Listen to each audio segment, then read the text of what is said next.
Hola, ¿cómo están? Bienvenidos nuevamente al podcast del profesor Ángel Rosa sobre actualidad política en Puerto Rico. Y como siempre, aquí tratamos de hacer la discusión menos apasionada posible sobre los temas que son verdaderamente importantes para los puertorriqueños, estén donde estén. Pero hoy creo que es menester que hagamos este podcast que quizás dura un poquito más de lo que ustedes están acostumbrados. Muchos de ustedes me dicen que lo que les gusta es que es cortito. Hoy quizás no podamos complacerlo porque Donald Trump ha producido quizás la noticia más importante sobre el futuro de Puerto Rico que haya ocurrido en la pasada década. Y es que ayer, lunes, yo estoy hablando con ustedes martes, en la noche se produjo a través de un medio alternativo de estos que han proliferado en la era de la Internet, un medio identificado con el movimiento de Make America Great Again, con las posturas del Proyecto 2025, la retoma ultraconservadora del poder en Estados Unidos, Breitbart News se llama, una noticia que en realidad ha sido un bombazo sobre el panorama político y administrativo y fiscal de Puerto Rico. Presidente Trump, mediante una comunicación de correo electrónico, el pasado el pasado 2 de agosto, o el 1 de agosto, fue el viernes 1 de agosto, le notificó a 5 de los 7 miembros de la Junta de Supervisión Fiscal su cese inmediato como miembros de ese organismo. Los miembros cesanteados son el presidente Arthur González, el representante en la Junta de los que vivimos en Puerto Rico, el puertorriqueño Cameron McKenzie, la señora Betty Rosa, los señores Juan Sabater y Luis Ubiñas, todos identificados de una manera u otra con nombramientos demócratas a la Junta. Sin embargo, dejó en su lugar a 2 de los miembros, uno de los originales, Andrew Biggs, y a la otra miembro de apellido Nixon, que fueron también nombrados John Nixon, y a John Nixon, que fue también nombrado durante la primera administración de Trump. El correo electrónico yo lo obtuve exclusiva y lo di a conocer en mi programa de radio en Noti1 y lo voy a compartir con ustedes para que puedan tener esa imagen de cómo es que se bate el cobre en la administración Trump. Ahí lo tienen, dice: estimado fulano o fulana de tal, a nombre del presidente Trump le escribo para informarle que su posición como miembro de la Junta de Supervisión Fiscal para Puerto Rico ha terminado efectivo inmediatamente.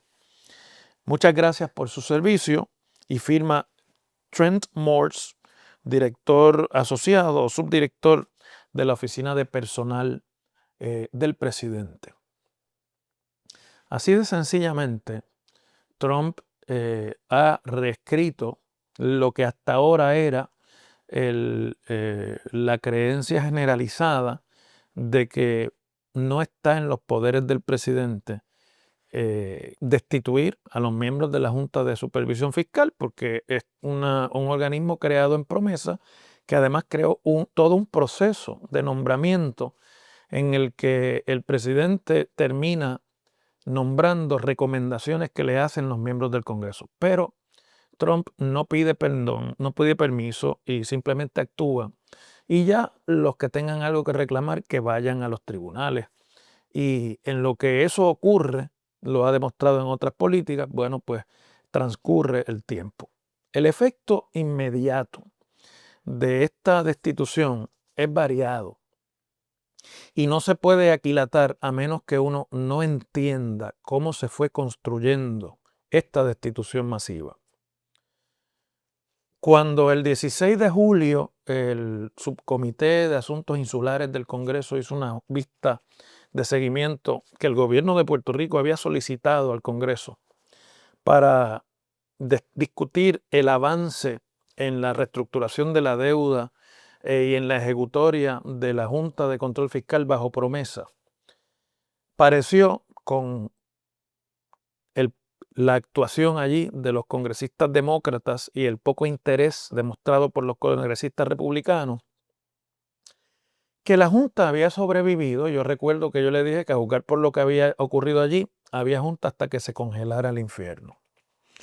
Pero esa vista en realidad era también un proceso que comenzó por la presión de un grupo de los bonistas de la Autoridad de Energía Eléctrica, que todavía no ha podido terminar la negociación de reestructuración de su deuda, y que son los bonistas buitres, los bonistas que compraron grandes cantidades de esta deuda ya cuando era tóxica y estaba a precios realmente ridículos, no valía lo que el papel decía, y la compraron sabiendo que en un proceso de reestructuración cualquier arreglo iba a representar grandes ganancias, pero cualquiera no era todo tipo. Y la Junta de Supervisión Fiscal, en las muchas ocasiones en que ha cambiado de manos, cambió en 2023 de dirección ejecutiva, y en ese proceso cambió también de acercamiento a la reestructuración de energía eléctrica. Y en vez de hacer allí lo que hizo con la deuda de los bonos del gobierno central o los de otras corporaciones, que básicamente fue un arreglo que le permitía a los bonistas buitres hacer mucho dinero con el acuerdo de repago, propuso y ha propuesto a principios de este año un nuevo plan fiscal en el que, luego de haber ido a los tribunales y de haber obtenido un dictamen del Tribunal Federal de Boston diciendo que la creencia a la que ellos tenían derecho eran 8.500 millones de dólares, la Junta dijo, bueno, el tribunal habrá dicho que ellos tienen derecho a 8.500 millones de dólares, pero Puerto Rico y nosotros no podemos pagar más de 2.600 millones, porque si no es así, Puerto Rico se va a quedar sin dinero para reconstruir su sistema eléctrico y no tener que pasar ese costo a la tarifa de electricidad. Entonces, esa tirantez inmediatamente provocó que al día siguiente de la vista en el Congreso aparecieran unos nuevos jugadores, que aquí en este podcast yo le dije que si lograban la atención del presidente Trump iban a cambiar el juego. Lo que yo no sabía en ese momento es que ya había un plan urdido. Y aparecieron unos portavoces del movimiento político de Donald Trump, de Make America Great Again, influencers de redes sociales y muy cercanos a él, como Laura Loomer y otros, que acometieron como un asunto de importancia para la agenda de MAGA eliminar a la Junta de Control Fiscal, o por lo menos sustituir la presente composición de la Junta. Y Laura Loomer publicó un artículo en el que dijo: esto es lo mismo que el escándalo de USAID, esta gente le han costado 2.000 millones de dólares al pueblo puertorriqueño y la gente sigue sin luz, esto es un escándalo y yo me voy a ocupar de que la Casa Blanca atienda esto.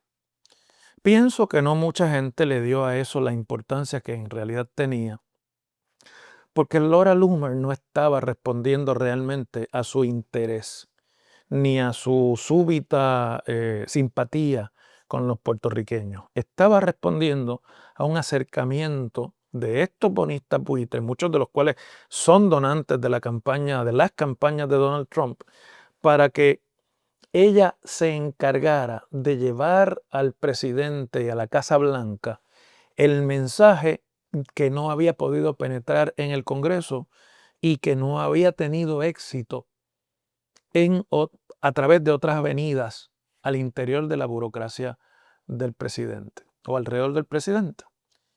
Y una vez eso ocurrió, pues de vez en cuando hubo unas publicaciones adicionales o unas denuncias, pero ya no volvimos a saber nada hasta esta destitución. Y aquí hay una parte de todo el acuerdo que no está a simple vista, pero que es evidente que es lo que ocurrió. Debe llamar la atención, para propósitos del análisis, el silencio que Jennifer González hizo el día de la vista. Ni siquiera mandó una ponencia por escrito allí para establecer sus objeciones a la Junta. No reaccionó al resultado de esa vista ni al éxito que había tenido la Junta en esa vista congresional.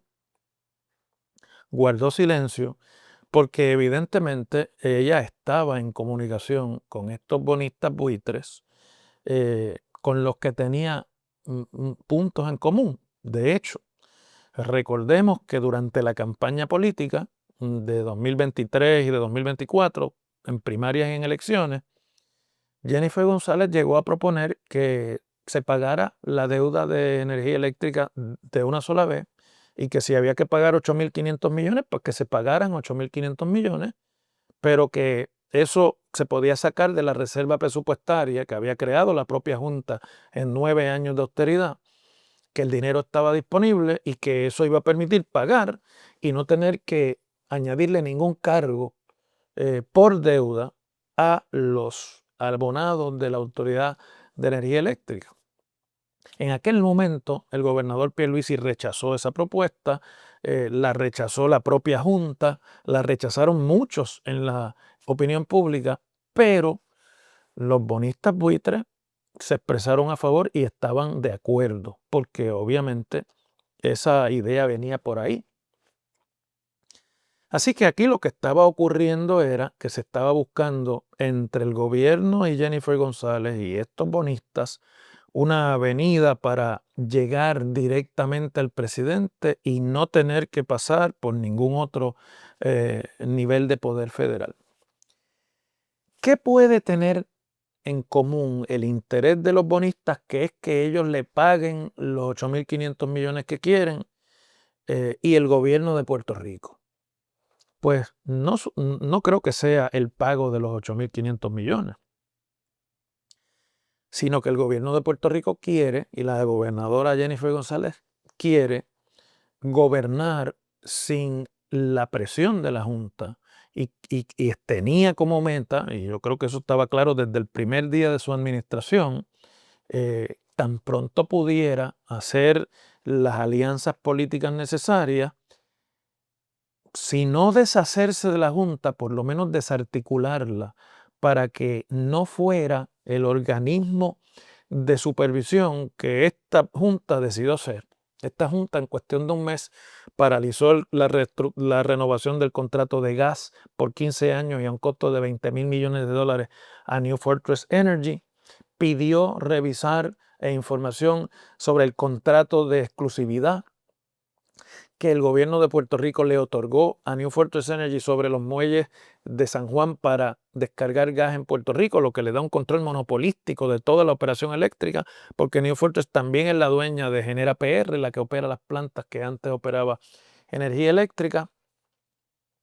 Pidió explicaciones sobre contratos en el Departamento de Salud, paralizó contrataciones para la renovación de otros servicios en el gobierno de Puerto Rico y estaba asumiendo una actitud muy de manos adentro de la minucia administrativa que anteriormente otras juntas habían dejado pasar.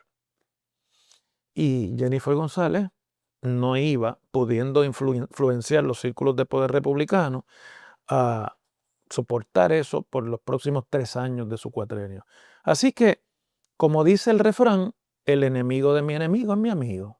Los bonistas quieren deshacerse de la Junta para que se les pague lo que están pidiendo o quieren cambiarla, y el gobierno quiere desarticular la Junta para que no se meta tanto en las decisiones administrativas, que al fin y al cabo son la fuente de poder del gobierno estatal, del gobierno territorial. Y por el otro lado, estaban presionando a su vez los proveedores de combustible y de las líneas de combustible de la Autoridad de Energía Eléctrica, que también tenían reclamos que hacer como acreedores de la autoridad en ese pleito de deuda, y que tampoco estaban contentos con la oferta de reestructuración de 2.600 millones que hacía la Junta. Por lo tanto, toda esta fuente de presión, ¿verdad? Convirtió en realidad otra máxima política sencilla, y es que el poder hace extraños compañeros de cama. Cada uno de esos grupos, por su interés particular, tenían una agenda común. Y la agenda era lograr que Trump hiciera lo que hizo.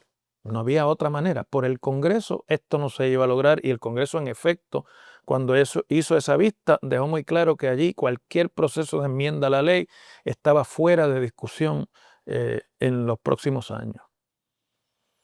Por lo tanto, necesitaban un golpe que le diera un vuelco completo a la circunstancia, y Trump debe haber recibido, y estoy seguro que recibió, presiones de muchos lados, tanto de los que estaban a favor de que la Junta continuara, como de los que querían que la Junta se fuera, pero al final hizo, en un asunto que no es de su prioridad fundamental, una matemática simple y dijo: ¿dónde están aquí para mí como presidente la posibilidad de salir lo antes posible del tema de Puerto Rico y dejar a mi gente contenta?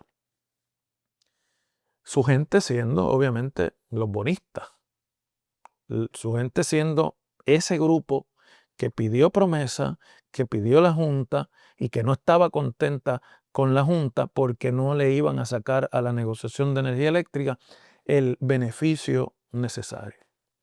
Ahora la Junta se queda con 2 miembros y con un staff que evidentemente se convierte en lo que llaman en inglés un lame duck. Se convierte en un grupo sin la influencia que tenían, porque queda claro que su ejecutoria está impugnada. Algunos que pensaban que esto era realmente un juego para las gradas, hoy andan un poco tratando de rescatar algo de este descabezamiento general. Entonces están pidiendo que se nombre a los miembros a los nuevos miembros lo antes posible, que no se deje en el limbo la función de la Junta. En el sector privado en Puerto Rico, la Junta tenía mucho apoyo porque había logrado una serie de decisiones que eran simpáticas para el sector eh, conservador, económico, de negocios en la isla. Nada de esto a Trump le importa, y no creo que sea para él en este momento una prioridad nombrar a los 5 miembros que sacó. En la Junta quedan 2. La Junta puede operar con 2 miembros. No hay ningún impedimento en la ley para que opere con ese número de miembros, aunque no sería lo óptimo.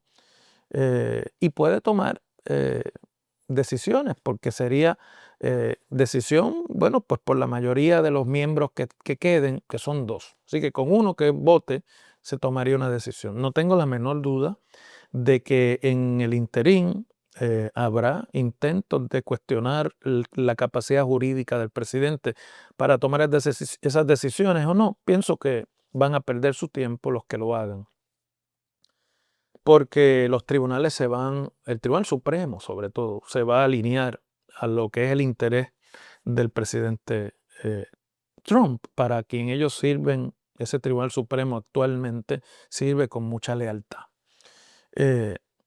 Por otro lado, hay políticos en Puerto Rico tratando de sacarle a esto el mayor beneficio.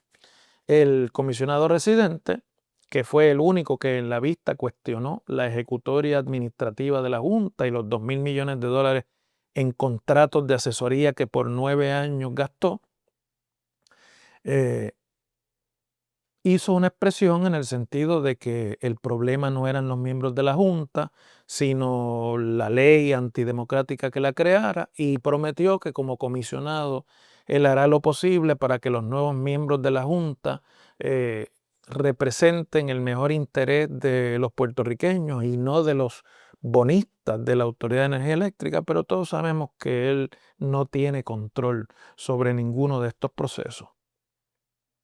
Y como ya dije, no me parece que haya en este momento ninguna prioridad para llenar esas vacantes en la Junta.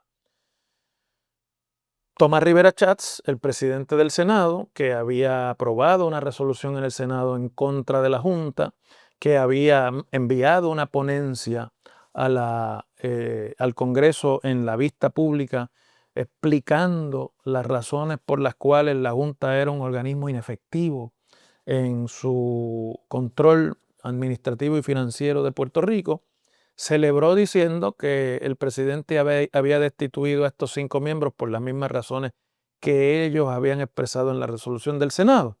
Pero no hay que tener mucha imaginación para saber que esas resoluciones del Senado local, que esa ponencia de Rivera Chats ante el Congreso, era parte del teatro que el PNP y la administración de turno estaban montando con los bonistas buitres detrás del interés de salir de la Junta.